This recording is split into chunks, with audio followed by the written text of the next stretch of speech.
These topics I think are really important, especially as a unit leader or a committee. And a lot of the information that we're going to talk about comes from these two books. The Scoutmaster Handbook and the Troop Committee Guidebook. These are really important references because you're going to have issues or questions that you might, you will need the answer to or to know about when you have a problem. So we've talked a lot this week about best practice and how things should be done, how they are done well, how we want them to be done, but we all know that it's not a perfect world. When things go wrong, that's what truly defines a leader from a guide or that's what truly defines a good, effective leader, is when they know the answer to the question, or they know how to resolve a conflict or a problem. So, to review though, let's see, do I point it at the computer? So these are some of the topics. Working with youth, boys and girls, older scouts. I didn't include younger scouts, but behavior challenges, discipline, these apply to any age. Special needs, and then religious and sexual issues, bullying. These are all very important topics. So, working with youth. What's Scouting provide? Scouting provides so many things that we've reviewed already. But to summarize them, well, a sense of belonging to a group. Really important at a young age to have that sense of belonging. Achievement and recognition. We've talked a lot about that. Immediate recognition and recognize specific things. Self-esteem. We all remember what it was like to be a kid. And maybe more specifically, 11 to 15, right? That age group is a bit different than 8 to 11 or 5 to 8. Confidence, self-discipline, self-reliance, healthy interactions with others. Like I mentioned before, there are some things that you can't learn in your family unit. Of course, we revere the family unit as the fundamental unit of society, but there are things that we need to learn outside of that unit. Teamwork. So, Scouts thrive on friendly, non-threatening interaction with adults, right? They love it. We should treat them with respect, just like we would an adult. Involve them, right? Scout-led. And we emphasized earlier in the week, that doesn't mean they do everything. We've got to prepare the way so that they can lead. Involve them in the decision making. Recognize and praise. Criticize constructively. What better way to have, like Mary Jane said earlier in the week, this is the place where they can make mistakes. What better place that we give them in a non-threatening environment with lots of support to make mistakes and to have challenges where we can be right there ready to teach and to help and to reaffirm. Active listening. Reflection is like a form of active listening, right? There's a lot of good training on how to do a reflection. You guys have seen it. It's a skill that has to be developed. Yeah, there are points to do a reflection in the handbook, but until you've experienced effective reflections and done them, you get better at it. It takes practice. But take every opportunity to do a reflection. Just like we learned in that one talk. How many campfires did that elder, what was it? Dilworth? How many opportunities he had that he didn't take to do a reflection or to teach, to inspire? I just have to say, S. Dilworth Young told really scary stories in the LTM about what we're supposed to do as missionaries. So I think he had other scarier stories than those. All right. Provide new experiences. We talked about that yesterday with COPE and with outdoor programs. Sometimes you don't know how you're going to act or how you're going to feel until you do something new. Being consistent, firm, and fair. That leads us into some of the things I wanted to talk about today. How do we deal with problems? I think, making my own analogy, a lot of times in medicine, when you do a procedure, it's great when everything goes well. I'll never forget the 11th time I did a baby circumcision. That's the first time I had a problem. I learned the most on the 11th one. Yes, I had to learn how to do it well and do it properly, but I learned the most when something went wrong. And I'll never forget that. What better place to have these experiences than in a well-functioning scout unit with adults that are trained and ready for that opportunity to teach. The importance of belonging. We talked about that earlier. It is so important in that age group to feel like they belong to something. That harkens back to even the uniform. Okay, working with boys and girls. This has been on my mind for months as we've started this girls' troop and figuring out how are they different? How should we function as a troop for girls differently? There are cognitive differences between boys and girls. That I did a lot of medical research to prepare for this, trying to figure out how to teach this. Yes, there are some cognitive differences between boys and girls. Females generally show advantages in verbal fluency, perceptual speed, accuracy, and fine motor skills, while males outperform females in spatial working memory and mathematical abilities. Socially emotional. Girls lead the boys in development of language skills. Boys are more advanced in visual tasks, while girls are able to pay attention for longer periods of time. The emotional development of girls is more advanced than boys, and they are more likely to express emotions verbally. Social development. Girls are more likely to value effort over inherent ability. While the opposite is true for boys, both genders place value on social intelligence, with children more skilled at mature interaction with peers and adults generally being more popular. So all of these things exist. Did I freeze? All right. These things exist, and this was confirmed by medical research. And they vary by age group. So again, I'm focusing a lot on the age 11 to 15, because that's when the adolescent hormonal changes are at its peak, right? And that's when these changes become the most stark.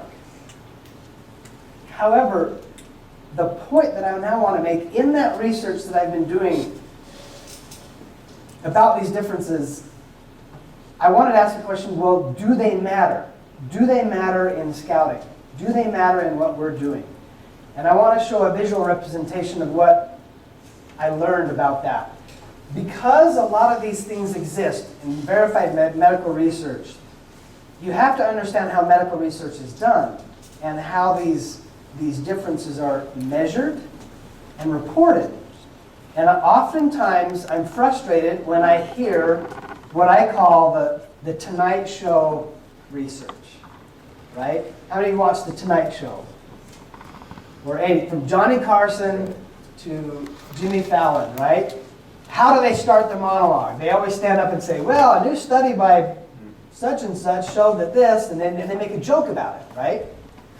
But that kind of propagation of information is very flawed because it doesn't give you context and it doesn't give you measurements. So then people assume, these things that I just read, people assume that if we were to graph that and make a spectrum of maybe more masculine traits and more feminine traits, that it would be like this. You have a little overlap, but men and women, males and females are like this. And that's not the case. So this is what Tonight Show research will lead you to believe. In actuality, the research looks more like this. There's other markers there. Yeah. You can't see. You can't see, is it not dark enough? Throw that one Can you away. see this? No. Just grab a new marker. It's called black. Put on your Throw that one away. Well, that's cold. Okay, Just go over it. let me start over then. So when these things are announced publicly, people will assume, is that better? Oh, yeah. A little bit. So if you have more Not- masculine traits. Not much better. It's still really. And more female traits, people will make the assumption that, you know, you have a bell curve of averages, people. They will assume that it looks like this. There's some overlap with boys and girls, but these differences are sort of inherent and they're consistent, when it's really not. The differences look more like this. You have a bell curve of boys and you have a bell curve of girls. And yes, these differences are statistically significant, but only barely statistically significant. The majority of, especially scouting, this is where scouting is. The program is beautiful. It doesn't need to be different for boys and girls. The activities, the process, the badges, everything fits in this. These differences are really small. And that's the message that doesn't get across in late night television or even news reports. And regular conversations. Regular conversation. The problem with this thinking is it leads to stereotypes. Oh, I'm a girl, I'm not good at math. I hate it anyway, I'm not good at it. Boys should do math and science. Surveys and graphs. Or boys, I'm not a writer, I can't write. So this has led to a lot of stereotypes and then changes in behavior or structure, the way schools, classes are structured. And a lot of things are structured. And like I said, the beauty of scouting is they didn't need to change a thing. The only thing they changed was adding photographs and a girl's handbook with girls doing the activities. The program is beautiful the way it is. So, in my experiences in the last 3-ish years, is that the graph on the left is the way of thinking by people who just hear and don't think. And you have a girls' unit, I have a girls' unit, whoever has a girls' unit. You try to recruit, you talk to people about parents, and when I talk about my daughters or my troop, that's a feeling, oh, girls, why should girls? They can't do this, that's sneak on it. To put it into what we're doing here is, the graph on the left is the church's perspective of things. So you got the boys doing boy stuff and girls doing girl stuff. And there's less overlap than that from what I've seen. But the viewpoint on the right, as you said, is where it should be. And as what you said about the cognitive and the emotion, the things that the girls, 11, 12, 13-year-old girls excel at or are more proficient at based on your statistical analysis allows them to earn their first couple of ranks and some merit badges quicker because they're able to learn, retain, and show faster than the boys are. So it's the stereotypical one is really a fallacy, at least from my experience. Yep. So what I want to get to is that, yes, there are differences. The differences will present themselves more often during a problem than when things are going well. So if you do have an issue, whatever the issue is, there will be differences in how you interact and discuss the problems with the girls. The girls are more likely to emotionally, express their emotions than boys. But one thing I want to I want you to remember. Well, girls do it verbally, and the boys, they behaviorally and physically or Right. write songs about what happened at camp. That's right. We had some issues to do with, didn't we? And the girls were more likely to they want to talk about it now. They want to express it verbally, and boys might be more physically. So I didn't want to get too deep into this stuff because we could go down a whole rabbit hole. But what I want you to remember is that the differences between boys and girls is less important than we might have been led to believe or think. There are more differences among boys and among girls than there are between the genders. In our troop, we have some boys that are very masculine or very, very feminine, if you want to use those terms, or very expressive and not very expressive. So don't follow the pitfall of assuming, because of their gender, that they're going to be one way or the other.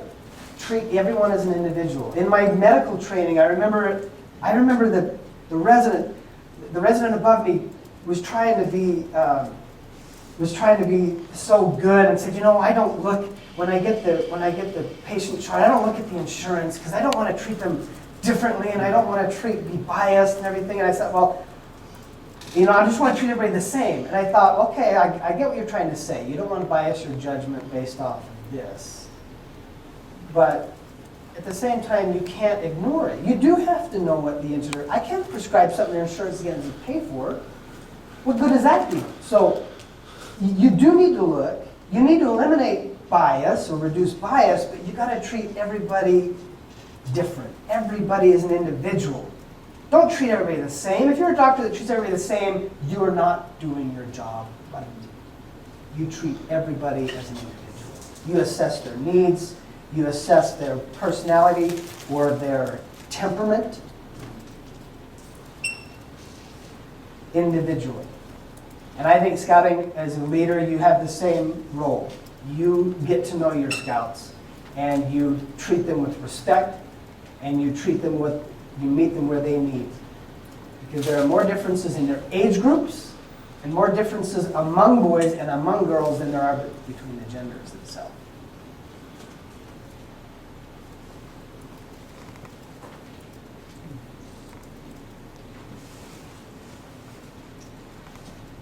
Last role. This was a study I looked at in 2014.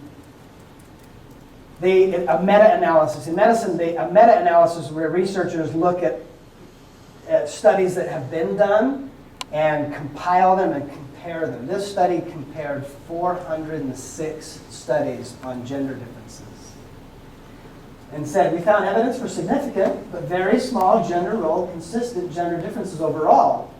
Girls expressing more positive emotions and more internalizing negative emotions, such as sadness and anxiety than boys expressing more externalizing emotions such as anger than girls.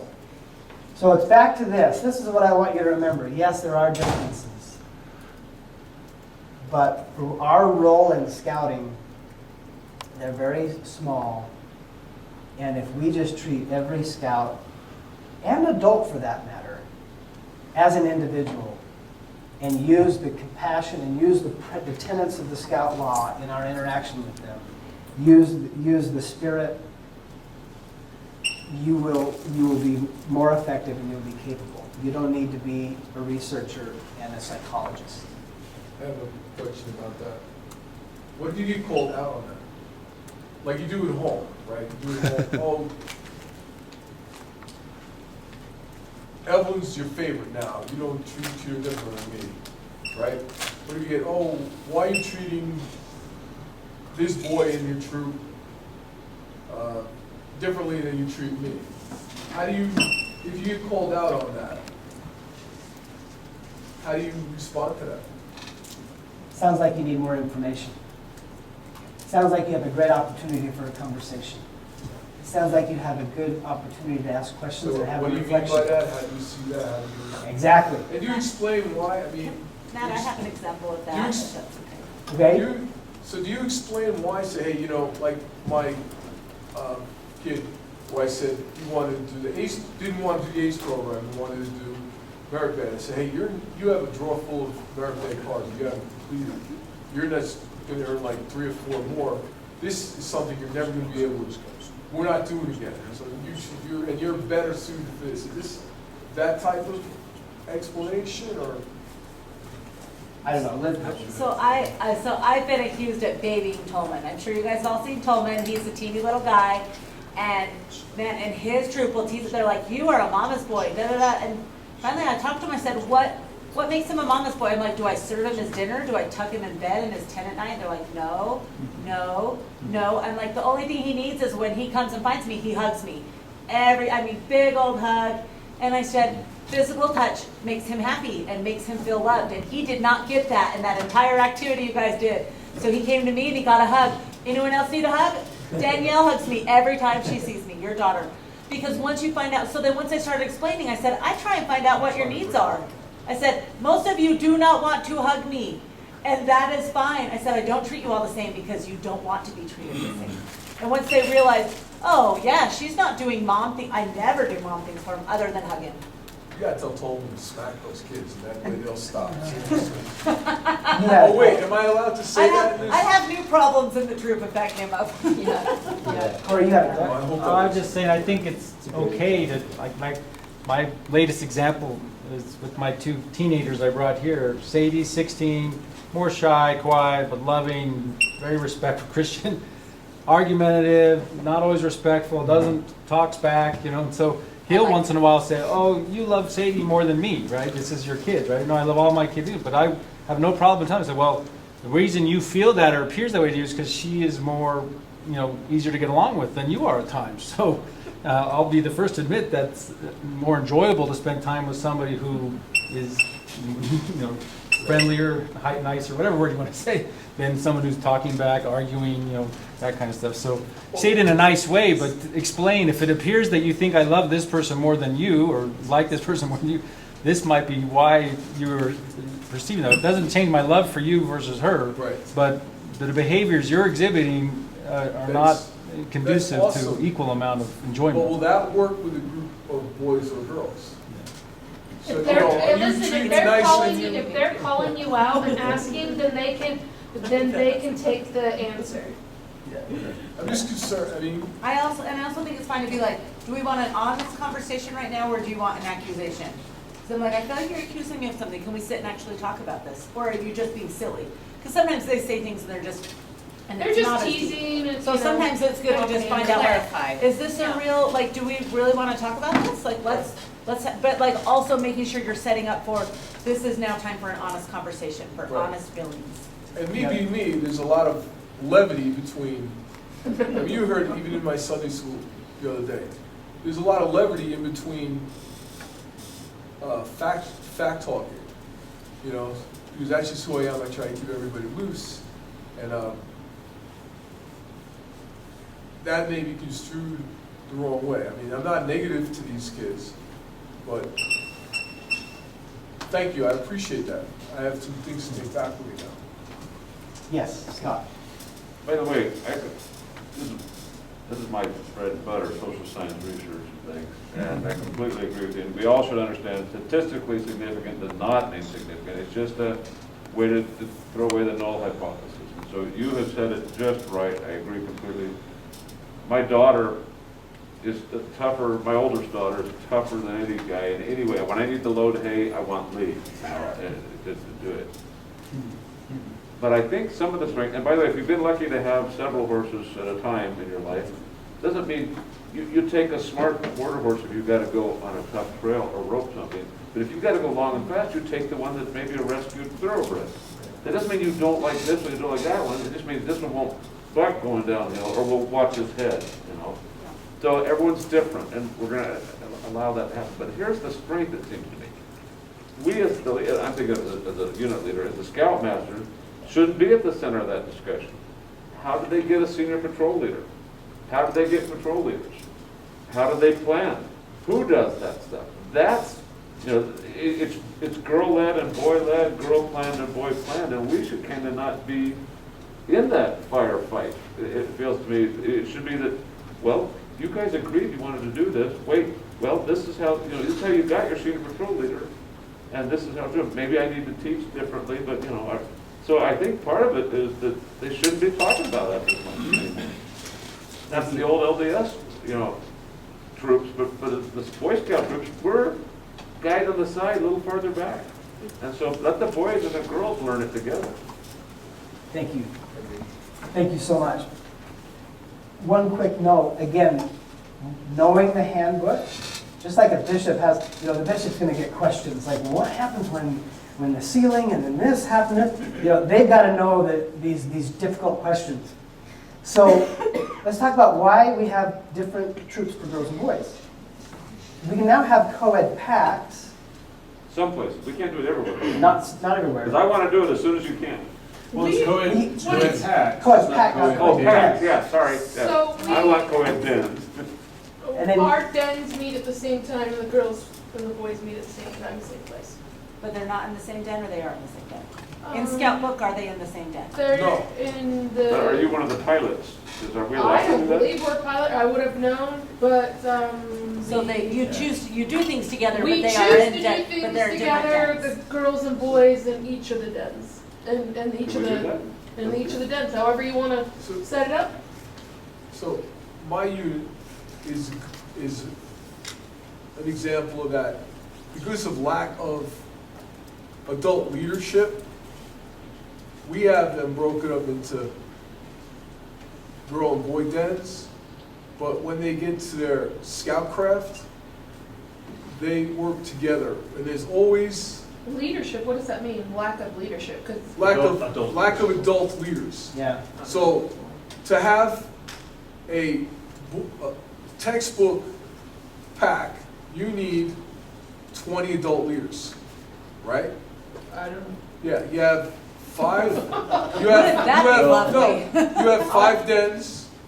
5 dens: lion, tiger, wolf, bear, Okay, that's 10. Arab light, weevil. No, the Arab Tiger, light is wolf, one. Arab light, weevil. So Not an 6. light, but- So that's 6. 6 boys, 6 girl, 2 deep leadership. 6 plus 6 times 2 is 24 leaders, right? We don't have 24 adult volunteers to be able to segregate and have like the boys in one room or one area and the girls in another area. We have half that plus some. We have about 15 adult leaders. And we have two or three den leaders and a couple of floaters. So what we do is we keep them separate on the scout book, but we do the scoutcraft activities. Bear goes fishing. An You know, that honest type of question, stuff. an honest question, why do you have to have 4 leaders for lions and 4 leaders for tigers? It doesn't matter if they're. Because if you have Let's- a If you have girls' two den, girls den, boys den, Sorry. that's for leaders. Let's not focus on this organizational structure for a minute. I want to get to the why, okay? Co-ed packs, that age group. It's the age group where the co-ed activities are fine. When you get to venturing, co-ed activities at that age group is fine. I want to get to the 11 to 15-year-olds. This is that crucial time. And this is, you need to know why there are different troops. It's not because of the activities, it's not because of the interests, the roles. It's because of that power structure. The reason is when you elect a patrol leader, a senior patrol leader, there's now a power differential, there's a power structure. And there's plenty of ample research, psychological research, that at that age group, that needs to be separate. When boys and girls are developing at that age group, that power structure needs to be in their own gender. The activities can be mixed, all this stuff. Well, of course, the bathrooms and everything. Yeah, there are differences, but the why is that development. And when we focus on leadership so much, they need to be separate so that they can develop separately in those leadership roles. And all of those things we listed at the beginning, this sense of belonging and the self-confidence and the self-esteem, all those things are tied to that. And it's essential that they be separated. Carl? I was going to say, to kind of simplify what you just said is, in that age group, the girls generally develop the leadership quicker. And so if you have them together and you're going to have the girls stepping up quicker to take leadership positions, and the boys are willing to step back, and so now they're not getting that, they're not getting the experience that they needed, because those girls are willing to step up and take those roles. So it basically kind of leaves the boys behind. It's just a little bit of that differential there of the willingness and the development Yeah. Not that either one of them is, less capable than the other, it's just it's the willingness to step up and want to take those roles. Yep, and then if you're directly competing on some of those things, so to use that couplet, if you have boys and girls compete, like let's say an arm wrestle, well, what happens if the boy beats the girl? Well, The boy feels bad. Or the boy, or it's like there's you boys should. are just stronger than girls. They're Yeah. just, yeah. What if the girl beats the boy? Oh, the boy feels bad. Shame. Yeah. Shame. So, on the girl's perspective, if she loses, it's okay, it's because of the girl. If she wins, she's tough. If the boy wins, you're not being fair, it's not fair. If you lose, you're a win. So the boy has a no-win situation. The girl has a plus or minus, but the boy has a no-win It's a situation. neutral or a positive. Right, neutral or positive. So we don't want to create those scenarios as they're developing their identities. And so we want to be cognizant of that and start to make the differences between gender roles. And also in preparation, I reread the Family Proclamation. So I wanted to be, and it talks about the sanctity and the, in a divine plan of male and female roles. Sometimes we've also assigned other things, like other masculine and feminine traits and temperament. Well, that's different than roles. These roles are divinely appointed to us. But traits and temperament and other descriptions can be swapped and can be different, like you said about choosing a horse for a protective and this stuff. So I wanted to bring to your mind, especially now because it's becoming a bigger and bigger topic all the time, these gender roles, and to separate what really matters and what doesn't matter. And I wanted you to start thinking about that, so that as we execute a scouting program, that we can do it effectively. And doesn't matter what temperament they have a place in the troop. We have a big troop now with a lot of variation in temperament. And some of them are our best scouts. I could cry thinking about some of these boys in our troop and how good they are, but they have a different temperament. And some of the girls in the troop, how sweet they are and how awesome they are, but they have a different temperament. And so we need to treat them individually. So, we don't have much more time, but that's the main message I wanted to give. As you start thinking about, let's just review these quickly so you can think about these concepts that we've talked about and how they apply to older scouts. Excuse me, I didn't mean to do it right into the microphone. Yeah, so venturers, they have more social needs. They're starting a date, they get jobs, they have all these other social needs. They have more demands on their time. They're more discerning. Well, I'm not going to go. Cub Scouts, you can get in there anytime. Older Scouts, they're more discerning. Different goals and objectives, broader interests. Scouts with special needs. Again, in the handbook, I read this, and it said, have you ever seen a troop just for special needs scouts? I have. The first time I floated the Salmon River, there was a special needs troop. And it was awesome, amazing. The handbook does say, you know what? They prefer not to do that. They prefer to have, if you have a special needs scout, just to have them part of your troop. Integrate them as part of your troop. That's preferred. And it obviously depends on the types of needs, but what better learning opportunity that could you give to other scouts? It goes both ways. I think like scout age appropriate, then yeah, they should join the unit, the unit pack.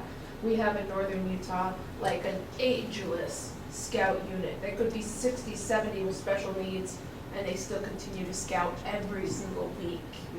And so that would be there's great. like they're not going to join the younger kids, but yeah, age appropriate, they easily could join your unit as they age out school. Yep. I was going to say, part of those came as a result of special needs mutuals that in some cases it started out as being ageless. I mean, you'd have 12-year-olds and an 85-year-old individual, and so that's kind of where those started from.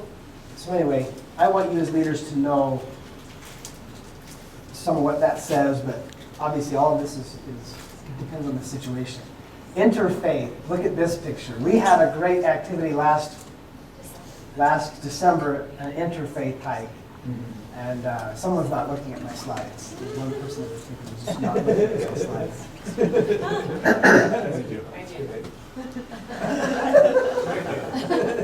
I'm talking about our interfaith hike. There's Mary Jane and her troop in the Catholic Church in St. George. And look, Tolman looks exactly the same. Not only interfaith activities, I think, are amazing. Yeah. We've talked about it this week, and they can be really great opportunities for friends and fellowship, right? It also might have some issues, interfaith issues. We have, obviously, a lopsided balance, but we have some other faiths in our troop that are the minority. And how do we deal with those issues as they arise? We've had a couple of comments and issues thus far where it could blossom into a problem if not handled appropriately. And so think about those, how you would handle those. Like I say, there's not an answer on how to handle these other than be trustworthy, be loyal, be helpful, be kind, be courteous. I mean, we can always go back to these principles, and we are just given lots of different scenarios or opportunities to apply them. And this is certainly one. Behavior challenges and discipline. This is interesting to me. When you have disciplinary problems, which we're going to have, and again, this is the place where we would want to have them so that we can deal with them appropriately. I didn't know this, but it's up to the PLC to try to establish some standards of conduct, and to recognize and inform leaders about any problems. And so this should be discussed in a PLC meeting. We should discuss what are our standards, how do we enforce them, how do we discuss them with the troop. Great opportunity in PLC meeting to do that. Because again, you want to empower your youth leaders. It's not always mom and dad or scoutmaster and assistant scoutmaster that's doing it.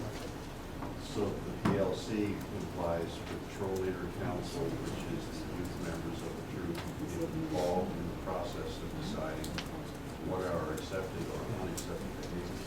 That's right. And then they can both watchdog and enforce, not us. It would come way better from your senior patroller who's saying, we don't do that in this troop. Peer pressure. A culture, you develop a positive culture, and it maintains itself on Matt, what time did you want to end? Right now, so let me wrap up. Thank you so much. It is I time. like that in the So form of a question. That was better than a 2-minute warning. I know. I mean, this could be a topic for a whole seminar. This is a whole semester. So you're not an amateur psychologist. You don't need to treat. You need to know where your limits are, where you involve the parents, and if it's beyond the PLC. Show caring, acceptance, and concern. No lectures. You should know a crisis center hotline. You should know when it gets really bad, what to do. Sexual issues. Again, this is a whole topic. But I think we've touched on enough to start thinking about how would I deal with sexual issues in the troop, very individually. And what the handbook says is, well, it's not your role. You want to redirect parents or their medical providers, actually, it says. Sexual issues really should be dealt with by parents and medical providers. So you want to show love and concern, you want to show acceptance. Showing acceptance doesn't show promotion, necessarily. So you've got to think about how you would handle questions. And you want to show that you accept them and that you love them as a scout.